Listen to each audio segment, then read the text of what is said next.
Microerosões são processos que talvez não possam ser captados pelos sismógrafos convencionais. São desdobramentos do íntimo, gestos que fragmentam, que corroem, no transformar de um corpo em outro. Neste erodir, o mensurável não se aplica, muito menos a escala. Com micro, não refiro-me a um ínfimo deslocamento de terra, mas à decomposição de um lábio logo após um beijo. Tratamos de intensidades e de multiplicidades.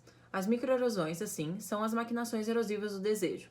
A maneira como um corpo, seja ele qualquer que seja, entra em movimento, se desloca, vira, quebra, sucumbe e desmancha para depois se recompor. Pensar em microerosões possibilita entender os encadeamentos erosivos enquanto velocidades, as sobreposições enquanto agenciamentos e os restos enquanto efeitos. Consequentemente, podemos então visualizar as linhas e os rastros enquanto cartografias de novos espaços por vir. Se falamos de um espaço erosivo ou outro, esse do desejo, das excentricidades, mais do que das coisas, das rochas, dos concretos, podemos pensar que a microerosão cria, no próprio gesto de erodir, um espaço liso por excelência. Ao contrário do espaço estriado das cidades, esse espaço capitalista e acelerado, o espaço liso se constitui como um espaço de afetos, mais do que de propriedades. Assim, a microerosão pode ser determinada nos termos de Bachelard, quando fala do minúsculo e do imenso enquanto consoantes. Pois, ao partir do desejo, as microerosões produzem ao mesmo tempo o minúsculo, o corpo condensado que erode, e a imensidão, no que se refere à multiplicidade de consequências e sucessões que essa erosão terá, como uma categoria de deriva, por se tratar de um âmbito social de fluxos e de devires. Interessa observar, então, não o formato resultante do sedimento, ou o seu deslocamento final, mas o caráter intensivo dos elementos que erodem e suas relações durante a multiplicidade. A microerosão existe assim como um gesto de desterritorialização. O desfazer-se dessa forma para virar outra traça uma linha desterritorializante que fragmenta-se em duas, exponencialmente, criando pontos entre elas e assim intervalos.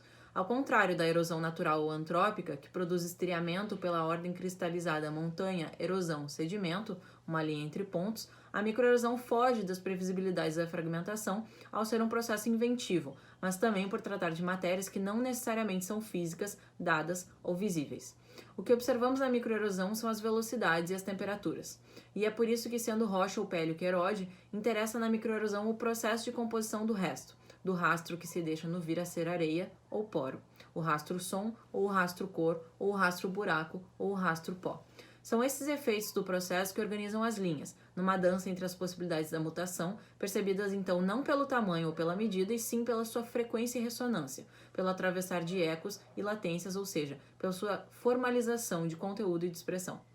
Nesse sentido que elencamos o som enquanto primeiro fator da microerosão, por apresentar-se ao mesmo tempo enquanto agente expressivo, que promove a erosão, e como resto forma sedimento do próprio processo qual o gera. Pois o vento é som e a chuva é som, e o som é som no sentido que percorre, corta, invade, raspa e quebra. Agente duplo. E é o som que cava e também é o som que ouvimos cavar. Sua velocidade torna-se material no sentido que produz efeitos concretos sobre os corpos e os espaços. Ao fim, é possível pensar o processo microerosivo enquanto um processo tradutor, entre corpos heterogêneos, da palavra à imagem, ao objeto ou mesmo a um outro som, nesse maquinário de corpos, na produção de um sedimento complexo com um nome próprio. Essa premissa da tradutibilidade intersemiótica das expressões e conteúdos do processo microerosivo que permitiu a esse trabalho se constituir sobre a técnica audiovisual, em uma sobreposição de leituras e criações entre 8 artistas, do roteiro sonoro à ilustração, à animação, à montagem e logo à composição da trilha sonora. Cada um dos elementos do filme pretende-se enquanto uma camada de sedimentação, na composição de um todo rocha a outro, desses restos que intercalam a frente e a atenção do espectador em uma dinâmica de montagem e de sobreposição.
Assim, as microerosões tratam da erosão do espaço das microrrelações, desse cosmos que se produz no encontro, no relacionar dos átomos que nos compõem enquanto matéria, do que se diz e do que não se diz, que se desdobra e que se junta enquanto corpo e montanha. E é na fresta entre o visível e o invisível, entre o dizível e o indizível, onde produzem-se os ecos, os sons, os efeitos, no encontro do todo com o nada, em uma inversão do que pode e do que não pode erodir.